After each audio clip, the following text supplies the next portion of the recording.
If you've clicked on this video, then you've probably heard of games like Roller Coaster Tycoon, Planet Coaster. Have you ever played Tycoon, where you build your own amusement park? Planet Coaster, Roller Coaster Tycoon. But the game I'll be talking about today doesn't even have a Wikipedia article. It doesn't have a Wikipedia article. It was made by the same company that make Beyblades, Which, by the way, also produces blading machines. There are 3 game modes. Challenge mode, where you have to build coasters to increasingly difficult specifications over the course of 5 stages. It has 3 modes. In the very first, we build a roller coaster over 5 stages. Each stage gets more and more challenging. The coaster designer in this game is the most unique I've ever seen. It's oddly reminiscent of 3D modeling software such as Maya or Blender, and just as irritating to learn. The construction of the roller coasters takes place in an interface that's as complex as Blender. I mean, look at all these options. City with mountain, desert island, regular desert, mountain, and jungle. Making it so the park could be in the desert, on the beach, in the city, or even in a city with a mountain. While playing, you get messages about children going missing in your park. While playing in management mode,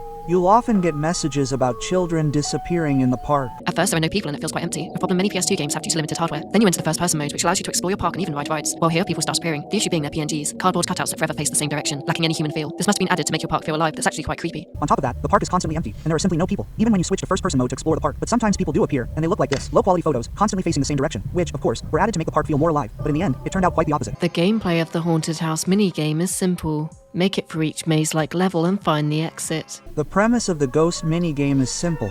You spawn in a maze and need to find a way out. When a ghost is near, you're not only warned by them emitting a sound worse than my tummy after consuming dairy, but your controller also vibrates. This is a really cool feature, but it gets a bit useless in later levels due to how many ghosts are in the house. The ghosts constantly make annoying noises, and the controller vibrates loudly when you're near a ghost. However, as you progress through the later levels, there are so many ghosts that the controller turns into a vibrator, which you usually stick up your. I completed 10 levels, which was a pain due to how irritating both the controls and ghosts are in the game. On completion, you unlock an unlimited ride ticket, which means you no longer need to pay 20 gold to experience rides. So note that the controls are simply terrible, and as you progress through the later levels, the ghosts become downright annoying because, again, there are too many of them, and avoiding them without touching them becomes difficult due to the sloppy controls.